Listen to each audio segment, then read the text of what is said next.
Breaking చూస్తున్న స్థానిక సంస్థలో బీసీ రిజర్వేషన్లపై అధ్యయనం చేస్తున్న మంత్రుల కమిటీ తన నివేదికను పార్టీకి సమర్పించింది.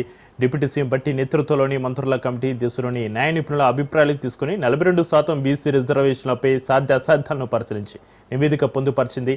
నివేదికను గాంధీ భవన్లో ఏఐసీసీ వ్యవహారాల ఇన్ఛార్జి మీనాక్షి నటరాజన్కు, పీసీ చీఫ్ మహేష్ కుమార్ గౌడ్కు బీసీ రిజర్వేషన్ల అధ్యయన మంత్రుల కమిటీ సమర్పించింది.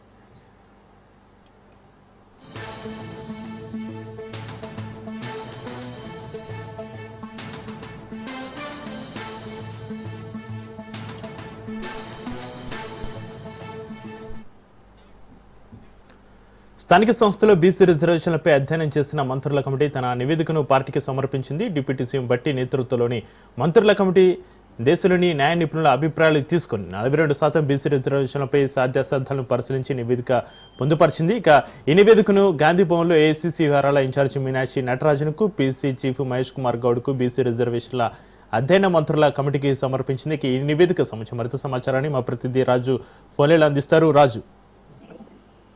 రైట్ చక్రి, బీసీ స్థానిక సంస్థల ఎన్నికల్లో బీసీ రిజర్వేషన్ అమలు సాధ్యాసాధ్యాలపైన న్యాయ నిపుణులతో చర్చించి నిర్ణయం తీసుకునేందుకు కాంగ్రెస్ పార్టీ ఇప్పటికే ఒక కమిటీని అపాయింట్ చేసింది. ఇందులో deputy CM Bhatti Vikramarka chairman గా ఉండగా మంత్రి శ్రీధర్ బాబు, ఉత్తమ్ కుమార్ రెడ్డి, సీతక్క, పొన్నం ప్రభాకర్, పలువురు కాంగ్రెస్ సీనియర్ నేతలు ఇందులో ఉన్నారు. ప్రధానంగా ఇటీవల ఢిల్లీ వెళ్లి న్యాయ నిపుణుల సలహాలను సైతం ఈ యొక్క బీసీ రిజర్వేషన్ అంశాల్లో ఏ విధంగా ముందుకు వెళ్లాలనేటటువంటిది తీసుకున్నటువంటి పరిస్థితి అయితే ఉంది. వారి యొక్క సలహాలు, సూచనలు తీసుకున్నారు. మరోవైపు నిన్న హైదరాబాద్ లో కూడా పలువురు న్యాయవాదులతో, సీనియర్ న్యాయవాదులతో కూడా భేటీ అయ్యి వారితో కూడా ఈ అంశాన్ని చర్చించారు. ఇవాళ గాంధీ భవన్ లో దాదాపు 2 గంటల పాటు ఈ యొక్క భేటీ కొనసాగింది. ఇందులో ఏఐసీసీ ఇన్ఛార్జ్ మీనాక్షి నటరాజన్ తో పాటుగానే PCC chief Mahesh Kumar Goud, deputy CM Bhatti Vikramarka, మంత్రులు శ్రీధర్ బాబు, ఉత్తమ్ కుమార్ రెడ్డి, పొన్నం ప్రభాకర్, సీతక్క, వీరితో పాటుగానే కాంగ్రెస్ పార్టీ సీనియర్ నేత వి హనుమంతరావు, పలువురు నేతలు కూడా పార్టిసిపేట్ చేశారు. ప్రధానంగా ఈ యొక్క మంత్రుల కమిటీ ప్రధానంగా 3 అంశాలను పరిగణలోకి తీసుకున్నటువంటి పరిస్థితి అయితే ఉంది. ఆ యొక్క అన్ని అంశాలను చర్చించిన తర్వాత కూడా ప్రభుత్వం ముందున్నటువంటి 3 మార్గాలను కూడా అటు రిపోర్టు నివేదికను కూడా ఏఐసీసీ ఇన్ఛార్జ్ మీనాక్షి నటరాజన్ తో పాటు పీసీసీ చీఫ్ మహేష్ కుమార్ గౌడ్ కు ఈ యొక్క నివేదికను మంత్రుల కమిటీ అప్పగించినటువంటి పరిస్థితి అయితే ఉంది. ప్రధానంగా ఇందులో 3 అంశాలు, 3 మార్గాలు కూడా ప్రభుత్వం ముందున్నట్లు వారు తెలియజేశారు. ఒకటి, పార్టీ పరంగా 42% రిజర్వేషన్ బీసీలకు కల్పించడం, లేదంటే జీవో ద్వారా రాష్ట్ర ప్రభుత్వం జీవో విడుదల చేసి ఎన్నికలకు వెళ్లడం, అటు ప్రస్తుతం ఉన్నటువంటి రిజర్వేషన్లకు అదనంగా బీసీలకు 42% రిజర్వేషన్లు, ఓవరాల్ గా 69% రిజర్వేషన్ తో జీవో పాస్ చేసి స్థానిక సంస్థల ఎన్నికలకు వెళ్లడం.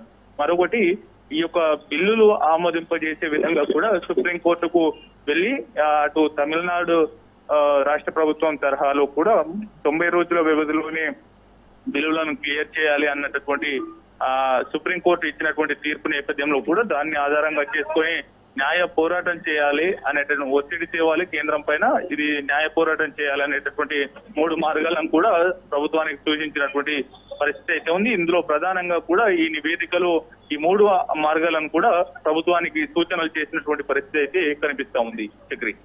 రాజు, డిప్యూటీ సీఎం బట్టి నేతృత్వంలోని మంత్రుల కమిటీ దేశంలోని న్యాయ నిపుణుల అభిప్రాయాలు తీసుకుని 42% బీసీ రిజర్వేషన్లపై సాధ్యాసాధ్యాలను పరిశీలించి అనంతరం నివేదిక అయితే సమర్పించినట్లుగా తెలుస్తుంది. మీరు చెప్పినట్టుగా నివేదిక సమర్పించిన తర్వాత ఈ నివేదికకు సంబంధించి గాంధీ భవన్లో ఎలాంటి చర్చ జరుగుతుంది, నేతలు ఏమంటున్నారు ఈ నివేదికకు సంబంధించి? ఇప్పటికే పిఏసీ సమావేశంలో కూడా ప్రభుత్వ పెద్దలు కావచ్చు, సీఎం రేవంత్ రెడ్డి పిఏసీ సమావేశంలో చర్చించిన అనంతరం పార్టీలో ఉన్నటువంటి సీనియర్ నేతలు, ముఖ్య నేతల సలహాలు, సూచనల మేరకు మాత్రమే బీసీ రిజర్వేషన్ అంశానికి సంబంధించి స్థానిక సంస్థల ఎన్నికలకు సంబంధించి కూడా నిర్ణయం తీసుకుంటుంది ప్రభుత్వం అనేటటువంటి కామెంట్ చేశారు. పిఏసీ సమావేశంలోనే ఈ యొక్క మంత్రుల కమిటీని కూడా నియామకం చేసినటువంటి పరిస్థితి అయితే ఉంది. అయితే ఇవాళ పార్టీకి ఈ యొక్క నివేదిక అందజేసిన నేపథ్యంలో కూడా ఈ యొక్క నివేదికను రాష్ట్ర మంత్రివర్గ సమావేశంలో కూడా చర్చించేటటువంటి అవకాశం ఉంది. మరోవైపు బీసీ నేతలు ఉన్నటువంటి పార్టీలో బీసీలో ఉన్నటువంటి నేపథ్యంలో కూడా వారితో కూడా సీఎం తో పాటు పీసీసీ చీఫ్ మహేష్ కుమార్ గౌడ్ చర్చించేటటువంటి అవకాశం అయితే కనిపిస్తా ఉంది. అయితే ఈ త్వరలో ఈ నెల 29వ తేదీన ఎల్లుండి 30వ తేదీన జరగబోయేటటువంటి కేబినెట్ సమావేశంలో దీనిపైన మరింత ఏ విధంగా ప్రభుత్వం ముందుకు వెళ్తుంది అనేది కూడా స్పష్టత వచ్చేటటువంటి ఛాన్స్ అయితే కనిపిస్తా ఉంది Chakri. Right, thank you Raju.